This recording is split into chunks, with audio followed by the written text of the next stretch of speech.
recording here. Hey, what do you know? Okay, so let's see, June 1st. It's amazing, June 1st. And so Bob, you had a specific question you had sent through for Solar Tuesday. Yes, I'm turning my guns for doing, instead of residential, going to commercial installs. Under still the COVID-19 restrictions that I have, I can go on LinkedIn and do some connections through them and get jobs going up that way through commercial. And we had talked about it's the racking systems that you put up on the roof, flat roofs, weighted and stuff. So I already have a crew that's done that before, so I feel strong. Having been a business owner and been in my own facility for 27 years, I always rent it. And I find that most of the owners of businesses in commercial areas, let's say under 100,000 square feet, don't own the building. Maybe 25, 35%, I'm guessing, would own the building and have the business in there. I had put in a lot of upgrades to the facility that I was in. But what happens is that once it's over with, it becomes what's known as a leasehold improvement and automatically becomes the property of the person who owns the building. At which point, if I go in and talk to a person who's renting, who has large electric bills that I can actually get down into and make the money with, the capital part of the capital asset of the solar system would go to the owners. And at that point, the deal can't be made very easily. And so how do we get the owners involved in something like this? Because ultimately, they're the ones who's going to own the system. And if you think about it, once I put the system in, and whose name is the ownership? Who do I make the contract with? We'll probably end up with. I know you had asked me this question, so I did a little bit of research on it just to see what people do, because obviously this isn't a new situation. And apparently they refer to this as split incentive. What you're describing is that the incentive is for the homeowner to, or the building owner, they have the incentive of having the capital asset, but the renter is the one who usually pays the utilities. So, so there is no incentive for the building owner to install the system because they don't pay the utilities, and there's no incentive for the tenant to install it because they don't own the system. Normally, apparently what happens is they get involved in a third-party ownership situation where neither the tenant nor the owner is installing the system. It's essentially a third-party ownership that leases the system to the tenant or to the building owner. So that's going to get into a little more complexity, obviously, because you've got to find an investor who wants the tax benefits, who is then willing to work out a separate lease agreement, essentially, with both the tenant and the owner. Another thing you could do is the owner of the building could install it and just sell the power back to the utility, not worry about the tenants in the building at all. You know, they just own it and sell in a power purchase agreement to the utility. And that's just a separate investment that the building owner is making, and their cash revenue comes from whatever they negotiate with the utility. So that's going to be a wholesale kind of rate as opposed to a retail rate that you would get with the tenant.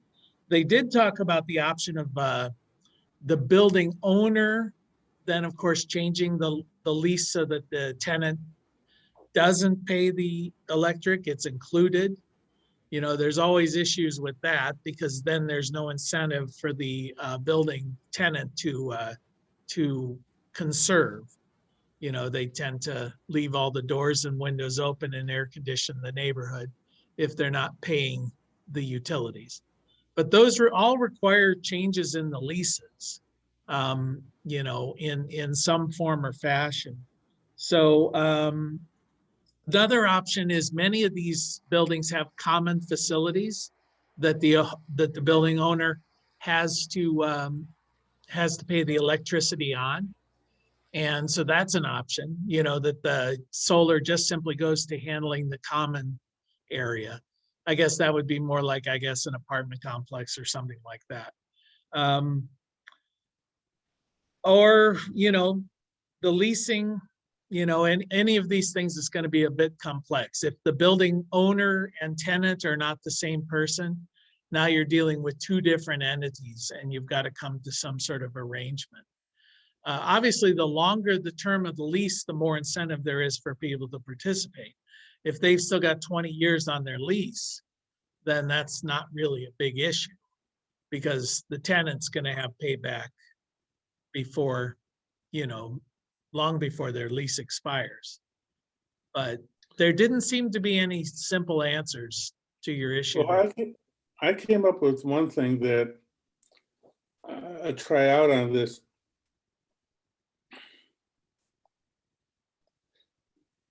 I have talked to people who have roofs that are, let's say, 20 years old, 18 years old, and they say, what happens when I have to put a new roof in it? Well, I've already quoted jobs of taking down the system and putting it back up again. And it runs in the neighborhood like $3,000, maybe $4,000 to do such a thing. You can't take it with you if you want to. So ownership seems to be the key thing.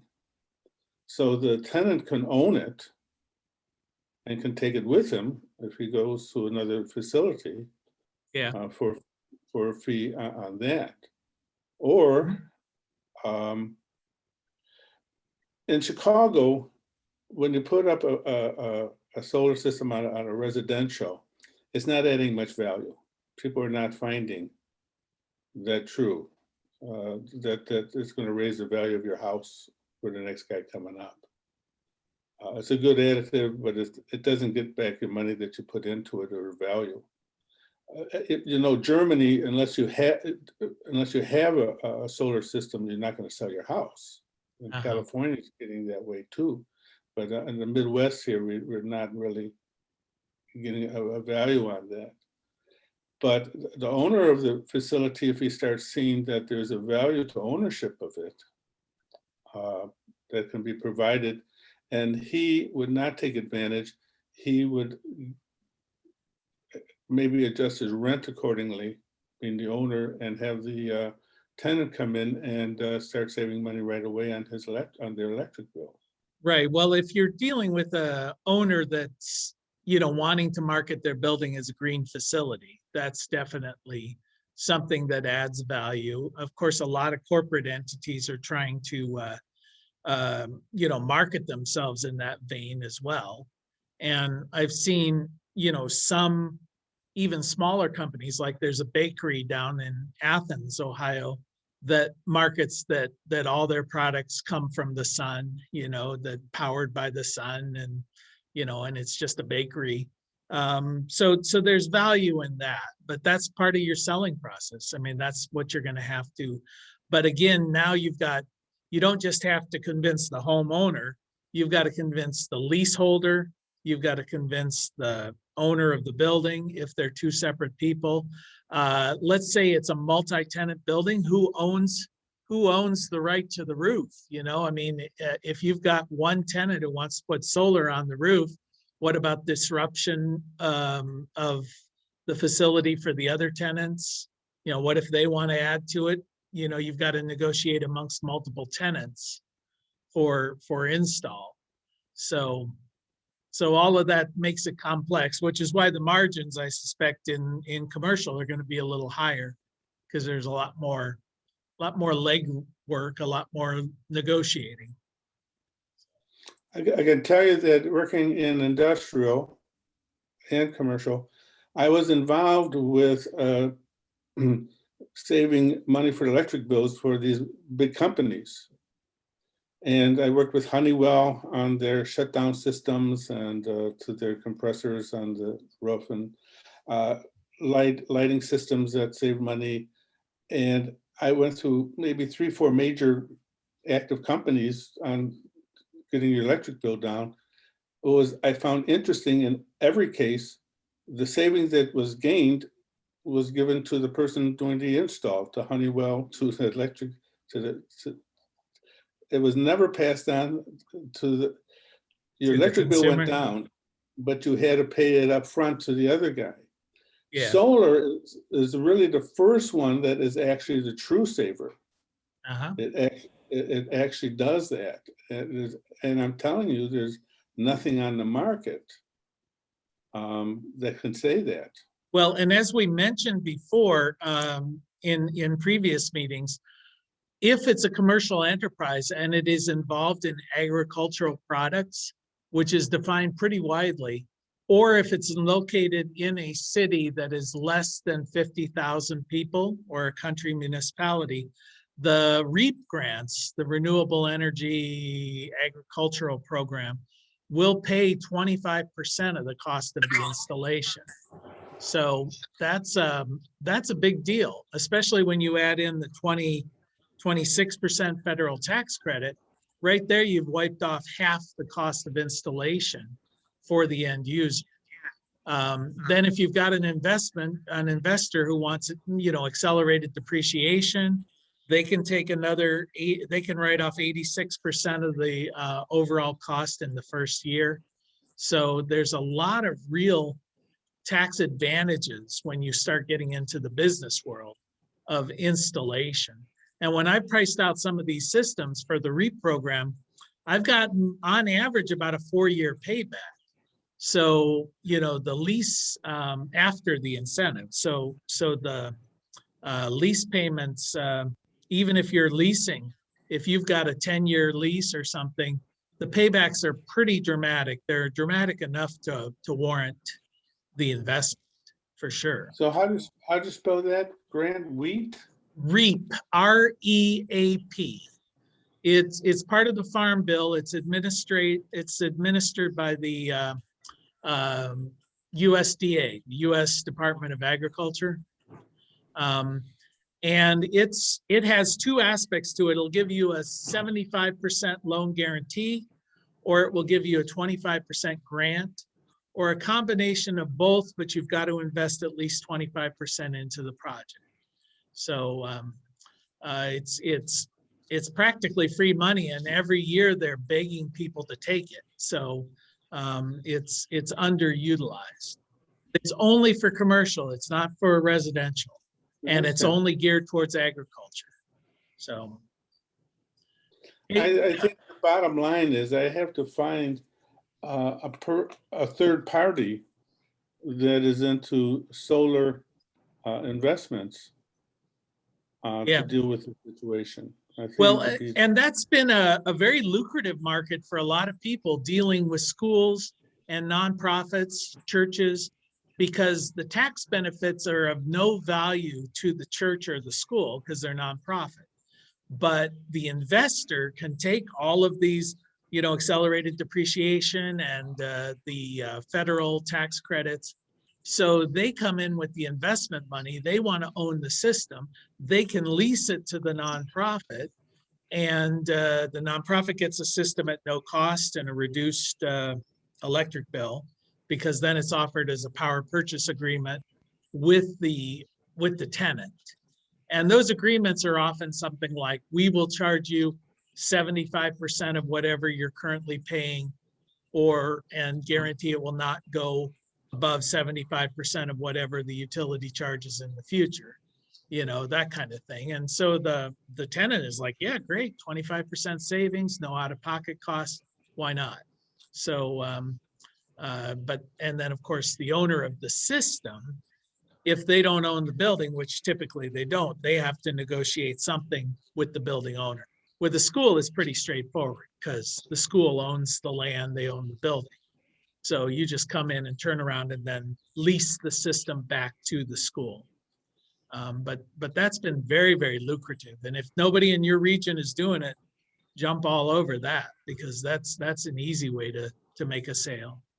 I do have an individual who would do that, but that's an individual. So I would have to look under Solar Investors Are Us in the Google. Yeah, or you're in Chicago area, just look under Mob, because they've got a lot of money they need They do? to wash, and this is a good way to do it. So I do have Bill, connections. yeah, Bill, you had a Yeah, question? there is, at least in this area, something called PACE. That Yeah. stands for Property Assessed Clean Energy Programs. I don't know whether that's, I think that's a national thing, but I don't know anything about it. Yeah, that's another thing that it's often it's a national program, but not adopted everywhere. And it can apply either to commercial or to residential, depending on how it's been adopted. But basically, that is government money that comes in to finance your system, and then you pay it back through your property tax. So that's for people who, for instance, don't want to finance their building or the installation, are not sure that they're going to be staying in the property or owning the property for the 25 years. So they don't want to invest in it, kind of like what Bob's saying. I don't want to pay for this system and then move out in 5 years and it stays with the property. So basically, the billing, the cost of it stays with the property through the property tax. So it's not financed by the individual, it's basically financed by the property. So what does that stand for again? Yeah, Property? PACE. It's Property Assessed Clean Energy, PACE. And it's another good financing tool. And in many areas, it is only for commercial as well. But in some areas, it's for commercial and residential. Anybody else have anything to raise before I jump into some of the latest news here? Yeah, Jay? Unmute myself. So I came in late, so real quick, and I may have missed something. The comment about the 15-year-old roof was where I came in, and we were in that position with our house that was a tall, just a bizarrely, perversely difficult roof to get at, to put another set of shingles on. So we put raised seam on the backside of the house, which faces due south, put our solar panels on that, and we have the steel that mimics slate tiles on the front of the house, and got the whole thing done at once. So sometimes it may be that you've got a residential person that needs a new roof anyways. Yeah. Might not work for everybody. And then in our congregation building, Ann and I had a lot to do with the capital for the 96 panels on our roof, but we clearly did not do things right. And actually the power company lined us up with some other company for our electric, and we really gotten very little back of all the power we put into the grid. And so one of these contract things that you're talking about, who would own the system, probably also knows how to not to get snookered by the power company. Right. I'm sure they do, because this is what they do is, negotiate those. And sometimes these negotiations take a long time. I knew a guy who worked in that kind of business, and he worked with a company that sold submarine sandwiches. Trying to think of somebody's name. It wasn't Subway, but it was a national chain. And this guy apparently threw off a lot of cash, and that's what he was doing, is investing the cash into these panels. But it would sometimes take a year of negotiating before they could ever get, a system installed in a school or a municipality or someplace like that. So. Well, in Chicago, we have a great system called Bribes. Yeah. It's a program where it speeds it. It speeds it right through. It's the grease. It's the grease that lubes the gears, right? You think I'm joking? I'm serious. No. That $500 million from Edison was given to Manigan, who was head of the House Representative in Illinois, just like California. Yeah, or Ohio. We had that with First Energy just recently. Of course, it was more like, what was it, $60 billion given to the Speaker of the House. So, by First Energy. Speaking of Ohio and Illinois and Kentucky, I saw a 188 megawatt system being installed in Fleming County, Kentucky. And apparently this is part of a bigger project. It's part of a power purchase agreement from Amazon. And they've negotiated within Ohio, Kentucky, and Illinois to install 641 megawatts of power from solar in several different projects. So this is a pretty big deal and an indication of what's happening with a lot of these big companies.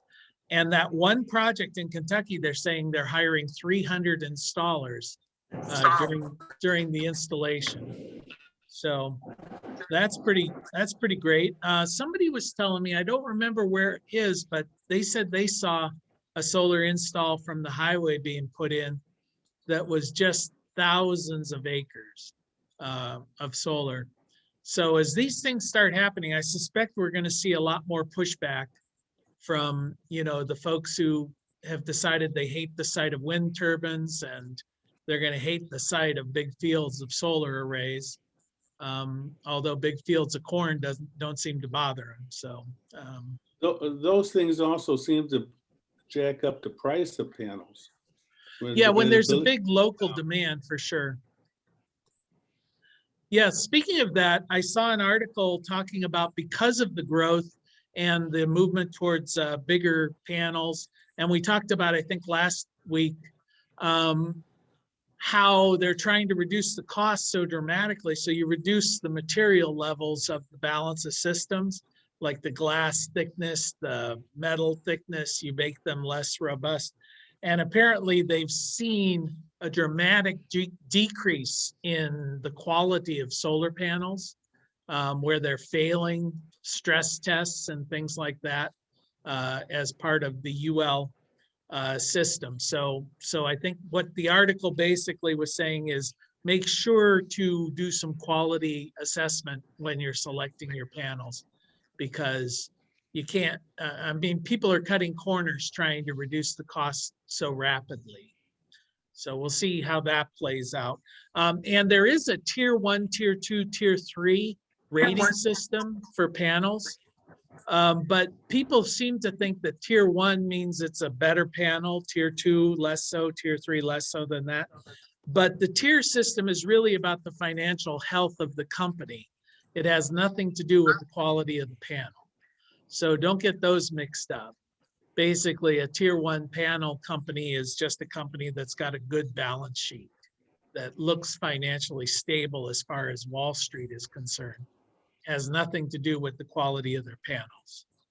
So speaking of quality control, LG Chem is now replacing their battery banks that were sold in 2017, 2018.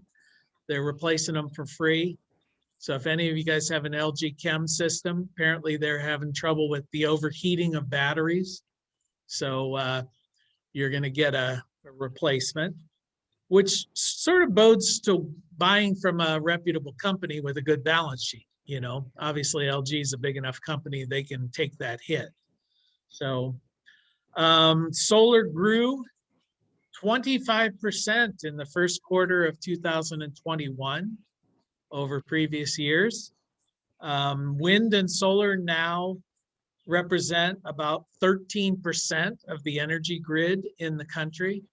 That's up dramatically from a decade ago, for sure. I think it was about 2.5% a decade ago. And they're anticipating it'll be a quarter of the grid within 5 years. Natural gas fell 10.5% in the first quarter of this year. So natural gas is undergoing a little bit of a PR crisis. For a while, they were the clean energy alternative. Everybody was saying, clean, beautiful natural gas, just like clean coal and all of that. But they've lost a bit of their luster. And before I get into the discussion of the Electrify Everything, which ties into that a little bit, wanted to just ask you guys if you had any issues or any news or any questions before we move on. So I see Tim there. Tim, have you heard anything from AEP as far as getting your system commissioned? Nope. All the So, paperwork's in. All the paperwork's in, just have not received any information yet. I think I'll make a call to him. yeah, I was doing some research for the permitting process for the level 2 book that I'm updating, basically rewriting. And they were talking about some of the problems in the US as far as permitting and going to the Solar App Plus system that they're hoping to be adopted nationwide. And when that's up and running, that's going to be a big deal because installers can simply go online and as long as your project conforms with the standards that are in the system, will receive instant approval and instant permitting. So any municipality that's participating in the Solar App Plus system, you just go online. If you're a registered installer, your data will already be in the system. You'll just plug in your system design. I'm not quite sure how you do that, but then the system is smart enough to look at the design. If it conforms, it will give you an instant permit.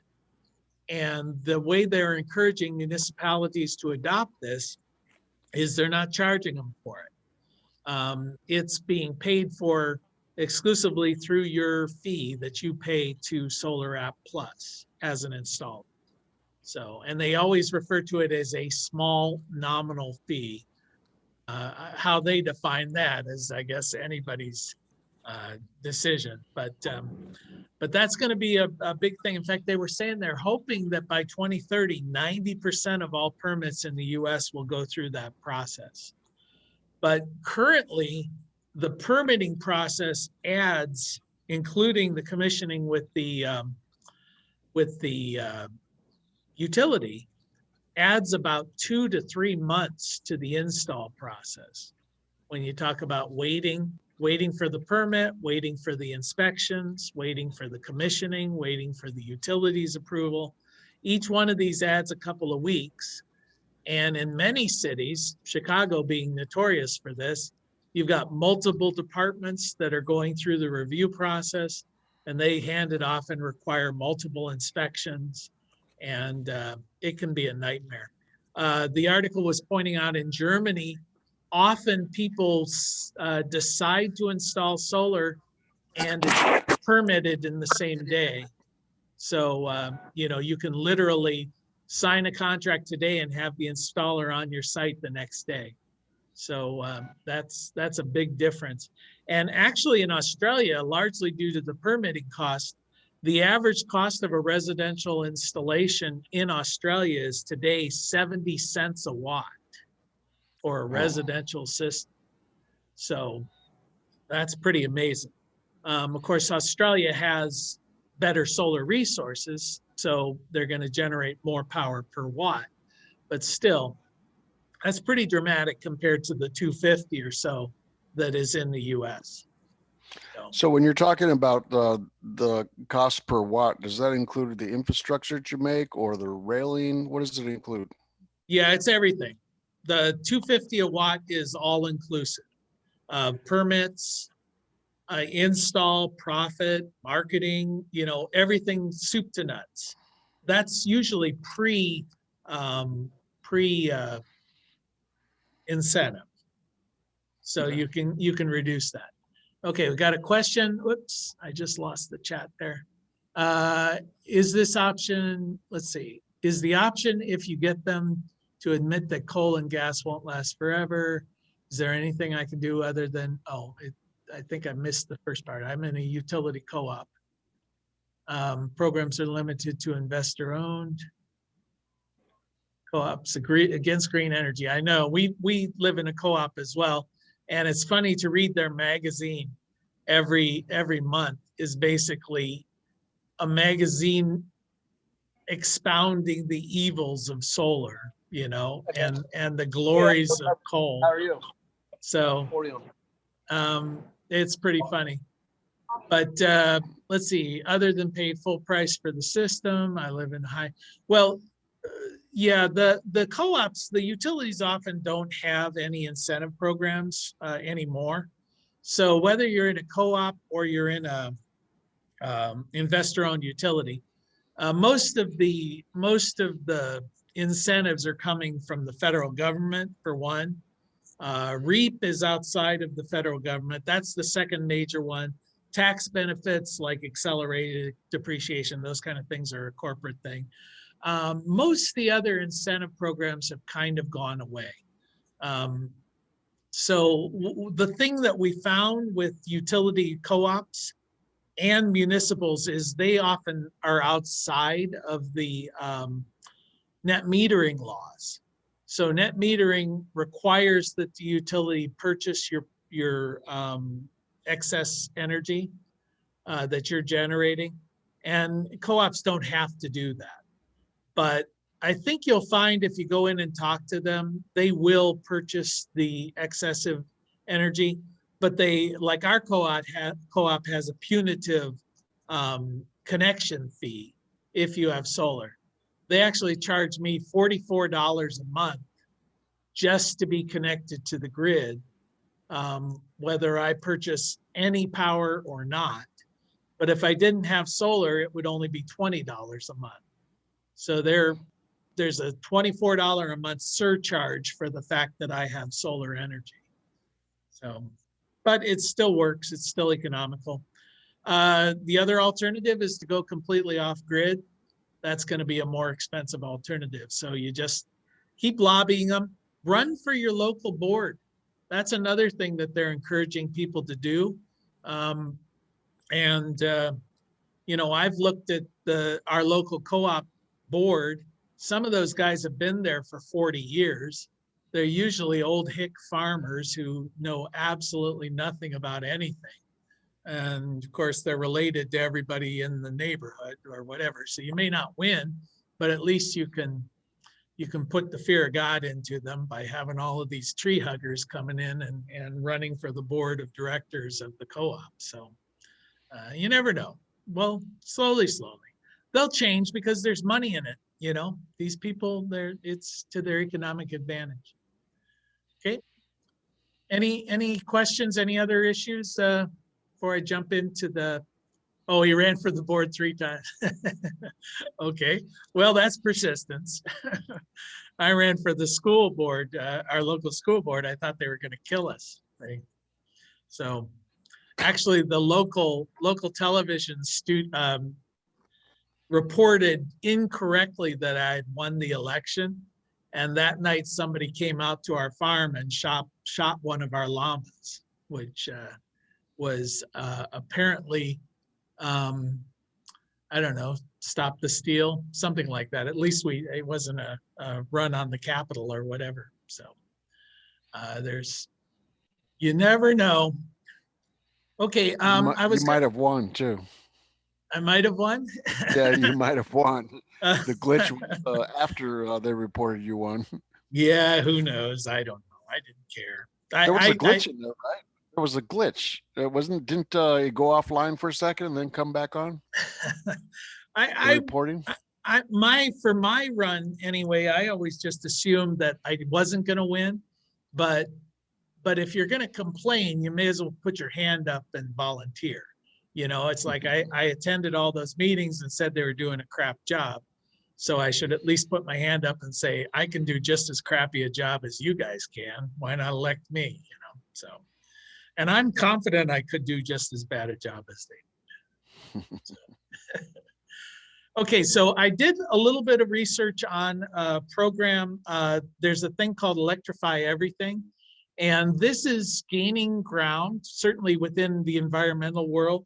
And you're probably going to see it referred to in some of the press if you haven't already. I'm going to go ahead and share my notes on this because I don't want to try and memorize it all.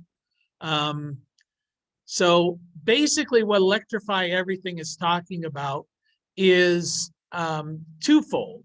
One is to replace all technologies that are currently running on combustion or fossil fuels, and then convert, to electricity, or convert the electrical grid. So you're going to convert everything to electrical, and at the same time convert the electrical grid to renewable, non-polluting. So where are the sources of greenhouse gases? According to the recent study from the EPA, 29% are in transportation, 25% in the generation of electricity, 23% in industrial applications, 13% in residential and commercial. And of course, that's where we've focused all of our efforts, in renewable energy recently anyway. And then 10% in agricultural. So in transportation, of course, most of these are cars, trucks, ships, trains, planes using fossil fuels, primarily diesel and gas. That's something we've hit on in previous sessions, moving to an electric vehicle world where all transportation is moving towards the electrification. And we're really seeing this with almost all of the major car dealerships. We talked about the Ford truck, the Lightning that's coming out. That's a big deal. We see it in some of the bigger vehicles. The one that's going to be slowest, I think, is planes. Airplanes, the amount of power that it takes to take off and the weight of the batteries is a big issue. But certainly trains, ships, trucks, all of those can be electrified. Generation of electricity, still about 60% comes from fossil fuels. But that's a big deal in just thinking that 40% is coming from renewable sources. And of course, out of that, they're including nuclear as clean and green, which technically it is, unless something goes wrong, and something always goes wrong. So it can be a pretty bad situation. The industrial comes from, of course, the emissions of fossil fuel energy, but also some of the chemical processes. And I think the industry is the one that is not been focused on very heavily. So my guess is in the world of renewable, we're going to see a lot more towards industrial usage. That's been kind of in the background, kind of left alone.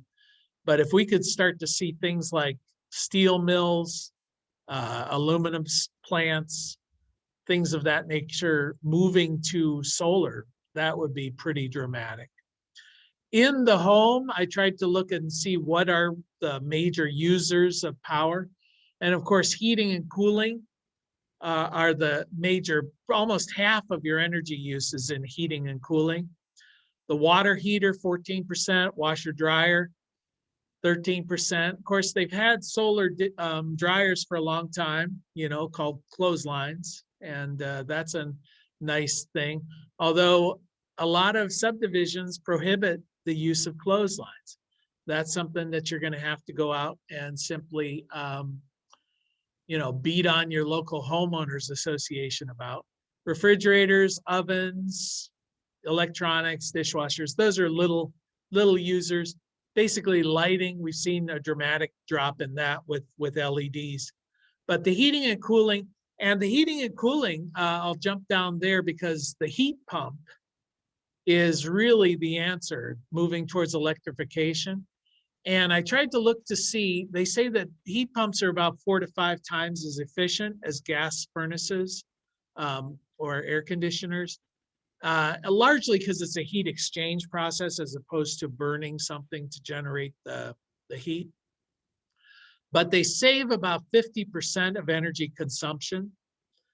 So the average install cost on a heat pump, when I was looking these up, they said about $5,600 if you're burying coils. If you're not burying coils, then it's about $4,000 if an air handling system only.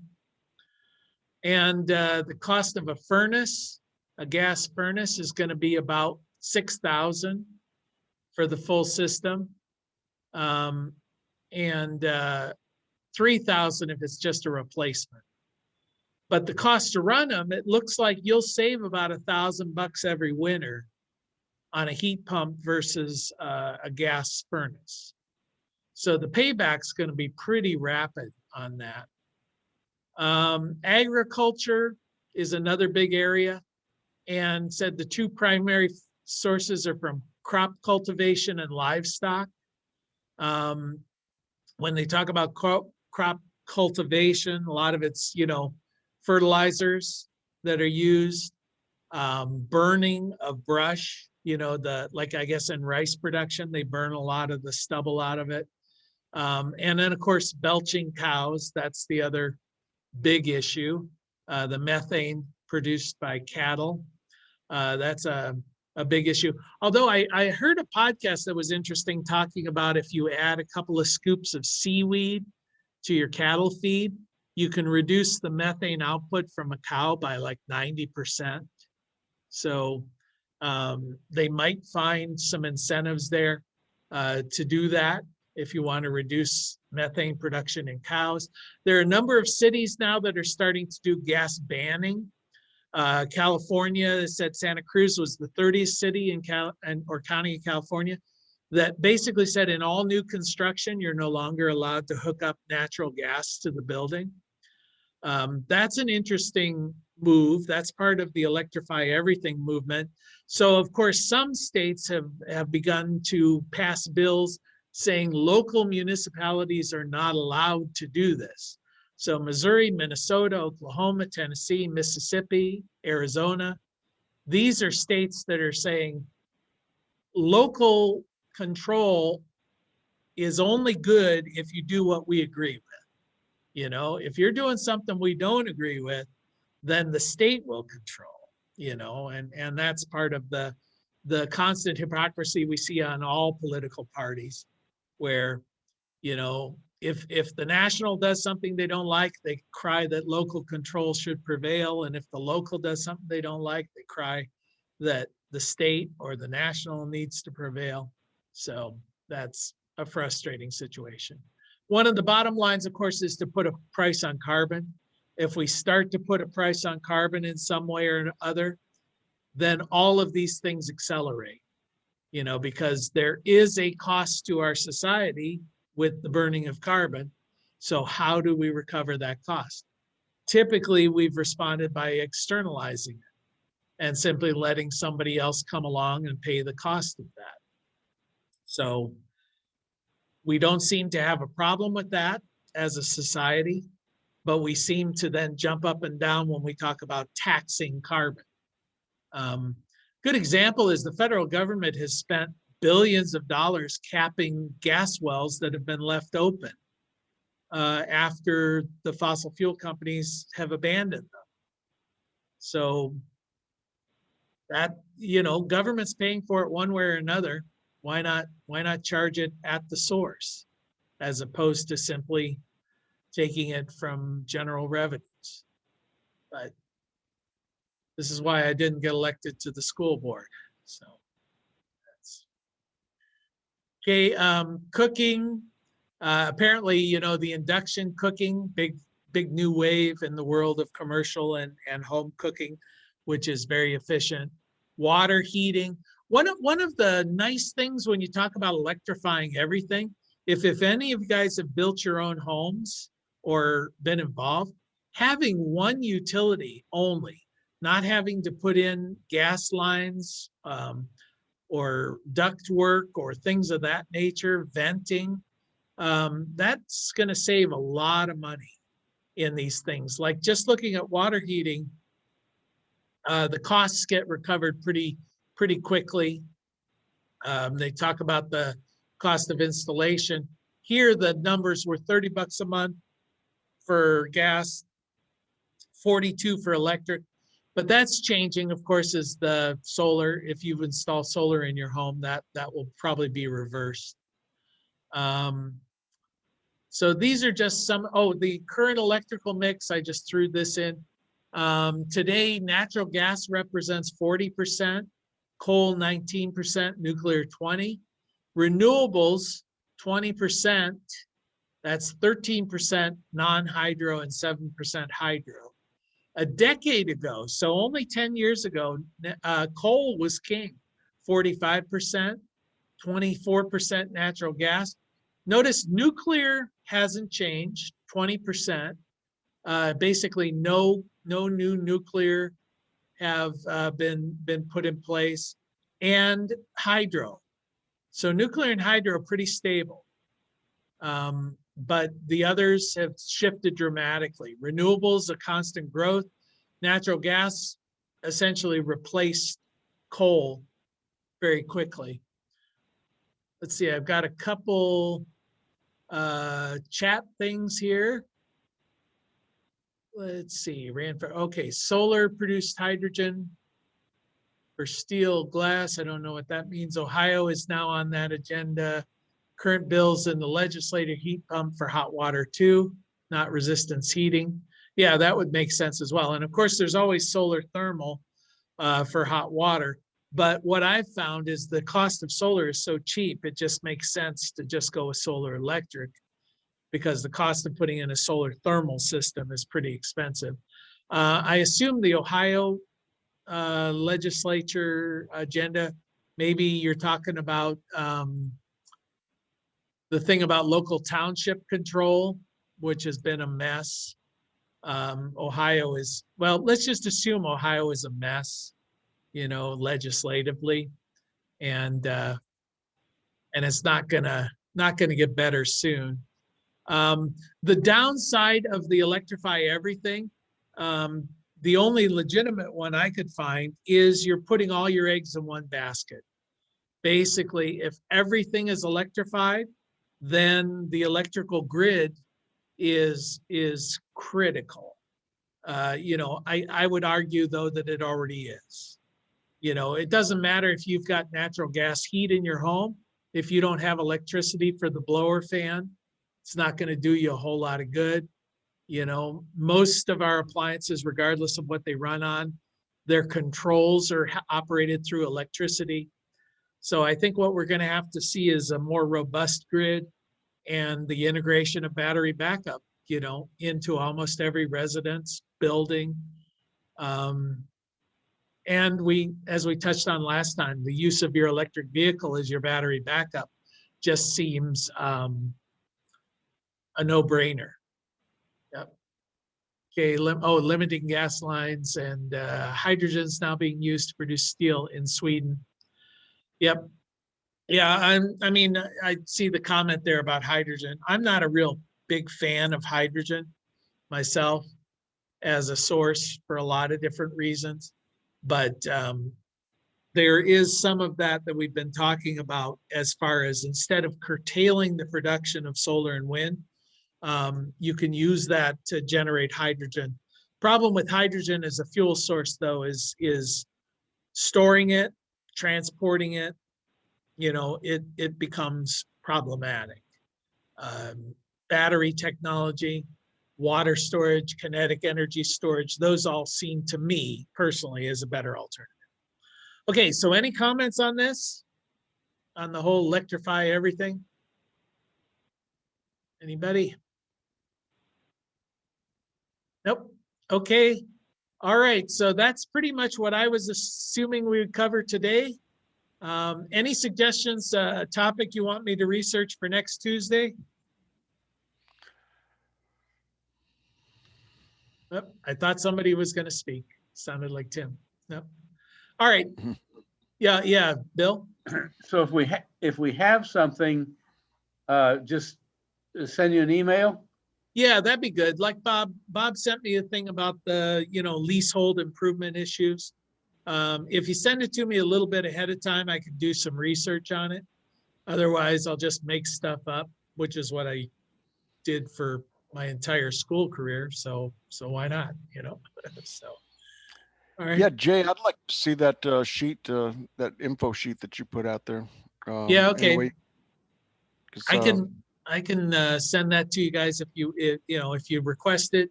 That's just some quick research on that. And I decided when I was researching it, we're gonna do a podcast on that, on the whole Electrify Everything world. So I might do a bit more research. That was just a first pass at it. So if you're not familiar with our podcast, I would encourage you. It's When the Biomass Hits the Wind Turbine. If any of you guys have not listened to it, you can see how insightful we are in all of our renewable energy stuff. So yeah, Bob, you're muted. So do you actually keep the recordings? Yeah, if you go on Spotify or any of those Apple whatever, it's they're all there. We're actually up to 120 episodes at this point. So all So about this would be- sustainability. And what would the episode's name? What would I look under? Well, if you go into When the Biomass Hits the Wind Turbine, it should give you a list of all of them. You can just go back through historically, and it will wander you down through. So a lot of them are about solar, a lot of them about wind, but there's things about natural building, natural medicine, natural health. And I could actually look at what I was supposed to do for this meeting that I forgot by looking at the recording. Oh, no, this podcast is a different thing. You can go into the YouTube videos. Yeah, so if you go into Blue Rock Station's YouTube channel, all of the past episodes of the Solar Noon Tuesday are in there. So yeah, you could go into that and look for it, and you can replay it, and I'm sure you volunteered to find something. But both Bob and I are getting of a certain age where we forgot. We both remembered he was going to look up something, but neither of us could remember what it was. So that's a sad commentary on both of us. So Well, look how good we are even with that. yeah, we manage. You know, we went to a softball game here in Zanesville just to do something, and I was looking at the people at this softball game, and my only comment to Annie was, do you realize all of these people somehow have managed to be employed at some point in their life? I cannot fathom how they did that. You know, it was like, it was definitely the shallow end of the gene pool. It was sad, you know. I mean, you're just thinking, man. I was telling one of our interns who's here from University of Florida, it sort of encourages your chances. I mean, how do you feel about your chances of employment after this? You know, so it's a sad world we live in. Okay, so I'll go ahead and oh, here's another comment before we adjourn. Can you give us an idea of what to look for in a third-party company? Third-party company. Again, you mean as far as somebody to install your system? If that's what you're looking for, then of course, I would go with recommendations from other people who have hired them. You know, people that you seek out, not people they refer to you.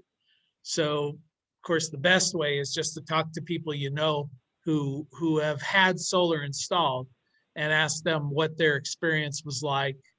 Would they hire those people again? They do a good job, you know. And if you're in Ohio and you want my opinion, you can contact me. I know a number of the installing companies. And unfortunately, what you're going to find is usually the best companies end up charging more than some of the poor companies. You know, you get what you pay for.